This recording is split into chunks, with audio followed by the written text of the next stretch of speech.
সাথে অবস্থান করবে। জোরে বলেন সুবহানাল্লাহ। তাহলে নবীর সাথে জান্নাতে থাকতে হলে নবীকে মহব্বত করতে হবে কিনা? তাহলে একটা হলো আমার নবীকে আমরা কি করতে হবে? ভালোবাসতে হবে। তো নবীকে ভালোবাসতে হলে কি ভালোবাসতে হবে? দয়াল নবীর সুন্নতকে ভালোবাসতে হবে।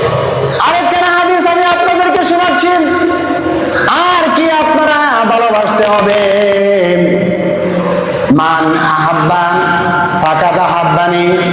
দয়াল নবী মায়াল নবী হাসান হুসাইন সম্পর্কে বলতেছেন, মান আহাব্বাহুমা ফাকাদ আহাব্বানি ওয়া মান আবগাদাহুমা ফাআবগাদানি।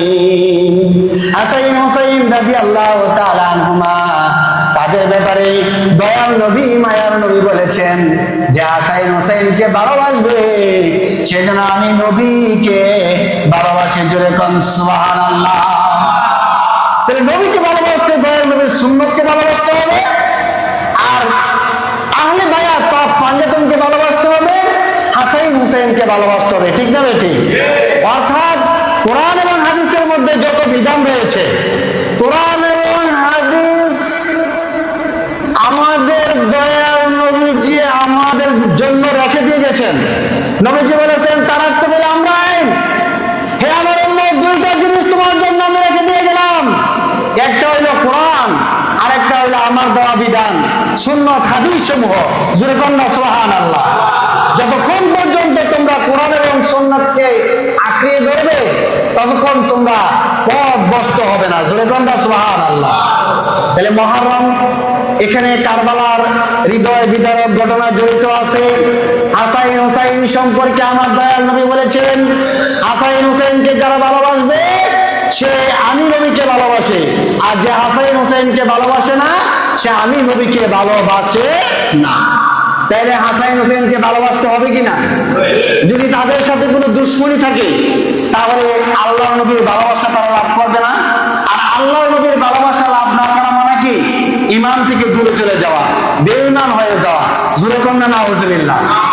আপনি যত রকমের পাঞ্জাবি টুপি, যত রকমের আস্তন লাগান, যদি দয়াল নবীকে ভালো না বাসেন, হাসান হোসেনকে ভালো না বাসেন, আহলে বায়াতকে ভালো না বাসেন, এজিদের পূজারি করেন, সীমারের দালালি করেন, তাদেরকে বাঁচাইতে চান, আপনি ইমানদার হইতে পারবেন না।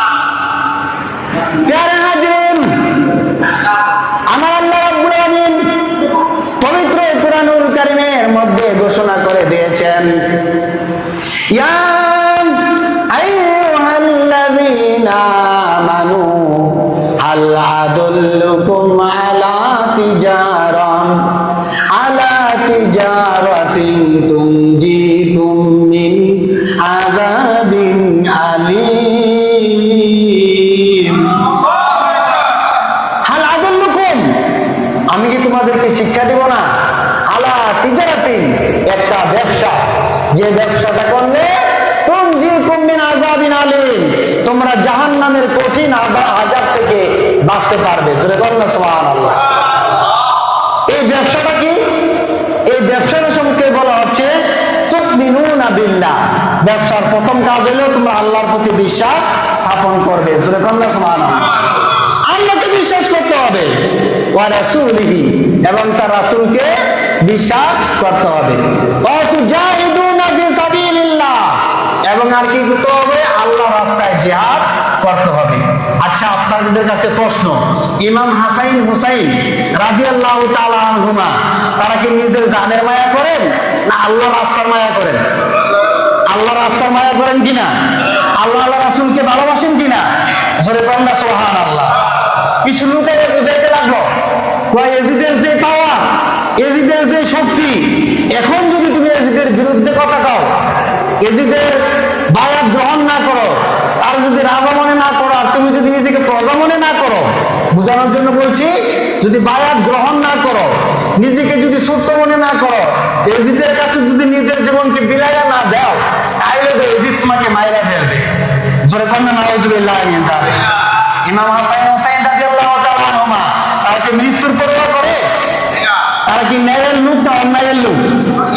ন্যায়ের পথের লোক, ঠিক না? ইমাম হাসান হুসাইন রাদিয়াল্লাহু তাআলা আনহু সত্যি কিসের পথের লোক? ন্যায়ের পথের লোক। জোরে বলেন না সুবহানাল্লাহ। এজিদ রাষ্ট্রীয় ক্ষমতা দখল করে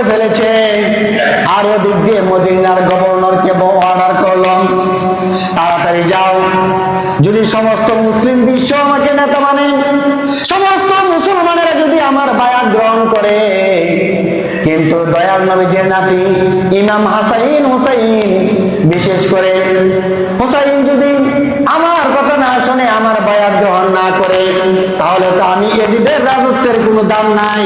তাড়াতাড়ি যাও, যে কোনো উপায়ে তাকে আমার কাছে বায়াত গ্রহণ করাও। গেছে মদিনার গভর্নর যায় বলতে লাগলো, এজিদের পক্ষ থেকে আপনার স্পেশাল খবর। কি খবর? এজিদ তো সারা এলাকা দখল করে ফেলছে, এখন শুধু মদিনাতুল মুনাওয়ারা বাকি আছে। আপনি তার বয়াত গ্রহণ করেন নাই, মদিনার লোকেরা বয়াত গ্রহণ করেন নাই। আপনি যা চান তাই দেওয়া হবে। আপনি যদি কোটি কোটি মুদ্রা চান, টাকা পয়সা চান, আপনাকে দেওয়া হবে। মদিনার গভর্নর চান, তাও আপনাকে দেওয়া হবে। খালি এজিদের বায়াতরা আপনি গ্রহণ করেন। মনে করেন আপনার টাকা পয়সা, সোনা গয়না, আপনি যা চান তাই পাবেন। হুসাইন ডাক দিয়ে বলেন, টাকার জন্য আমি দুনিয়ার জমিনে আসি নাই, দুনিয়ার সম্পদের লালসা আমি করি না। আমি চাই এজিদের মতো একটা দুশ্চরিত লোক থেকে মুসলিম বিশ্বকে, মুসলিম জানকে আমি রক্ষা করতে চাই।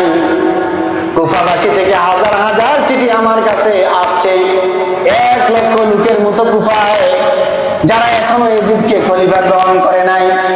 প্রয়োজনে আমি কুফায় চলে যাব, মদিনা মুনাওয়ারায় থাকতে পারি, তারপরেও আমি এজিদের বর্ষতা স্বীকার করব না। প্রয়োজনে মদিনা ছেড়ে কুফায় চলে গেলেও এজিদের বর্ষতা আমি স্বীকার করতে পারি না। জোরে কন্যা সুবহানাল্লাহ। স্বীকার তো করলেন না, তাকে নেতৃত্ব গ্রহণ করলেন না। ইমাম হুসাইন রাদিয়াল্লাহু তাআলা আনহু চাইলেন একটা কোনোভাবে শুরু হয়ে যাক, এজিদ মুসলিম জাহান থেকে দূরে চলে যাক। ওই দিক দিয়ে কুফাবাসী হাজার হাজার চিঠি হুসাইনকে দিতে লাগলো, এ হুসাইন রাদিয়াল্লাহু তাআলা আনহু, এজিদের মতো পাপিষ্ঠ লোককে আমরা নেতা মানতে চাই না, আপনি কুফায় চলে আসেন। কুফায় চলে আসলে আমরা আপনার নেতৃত্ব গ্রহণ করব, আপনি দয়া করে আসেন। একটা দুইটা চিঠি নয়, 6000 চিঠি ইমাম হুসাইন রাদিয়াল্লাহু তাআলা আনহুর নিকটে কুফা থেকে পৌঁছেছে। জোরে কন্যা সুবহানাল্লাহ। তাদের নাম দেওয়া আছে, তাদের বাবার নাম দেওয়া আছে, গ্রামের নাম দেওয়া আছে, চিঠিগুলো পাঠাইছে। ইমাম হুসাইন রাদিয়াল্লাহু তাআলা আনহু পরীক্ষা করার জন্য মুসলিম বিন আকিল রাদিয়াল্লাহু তাআলা আনহুকে পাঠাইলেন, যান আপনি যান, কুফায় যাইয়া পরীক্ষা করে আসেন, আসলে কি তারা সত্য বলে না মিথ্যা বলে, তারা আমি হুসাইনকে নেতৃত্বে মানবে, তারা কি আমার বয়াত গ্রহণ করবে নাকি করবে না, যান আপনি একটু দেখে আসেন। মুসলিম বিন আকিল গেলেন, তার 2টা ছেলে গেল, যারা দেখলেন যে কুফাবাসী সব ঠিকঠাক, 100% সবাই বলতে লাগলো ইমাম হুসাইন আসলে আমরা ওনার বয়াত গ্রহণ করব। আর 4000-এর মতো লোক, 4000-এর চেয়েও বেশি, তারা ইমাম হুসাইনের নিকটে বয়াত গ্রহণ করে ফেলেছে। জোরে কন্যা সুবহানাল্লাহ। মুসলিম বিন আকিল চিঠি লিখলেন, ইমাম হুসাইন রাদিয়াল্লাহু তাআলা আনহু, আপনি তাড়াতাড়ি কুফায় আসেন, কুফার লোকেরা আপনার জন্য অপেক্ষা করছে। ইমাম হুসাইন রাদিয়াল্লাহু তাআলা আনহু এই হাজার হাজার চিঠি পাইয়া তাহার পরিবারের লোকজন সহ 73 জন মানুষ নিয়ে তিনি কুফার দিকে রওনা হলেন।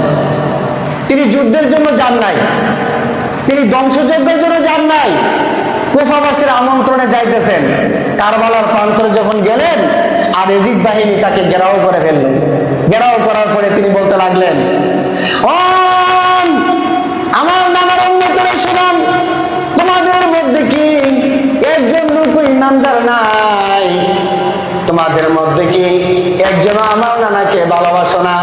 তারা কেমন করে, তোমরা কেমন করে আমি হুসাইনের বিরুদ্ধে তলোয়ার ধরতে এসেছো? তোমাদের কি আল্লাহর ভয় নাই? তোমাদের কি কিয়ামতের ময়দানের ভয় নাই? কেন তোমরা এরকম করছো? তোমাদের যদি আমার ভালো না লাগে, তাহলে আমি মদিনা থেকে এসেছি, মদিনার দিকে আমাকে ফিরে যাইতে দাও।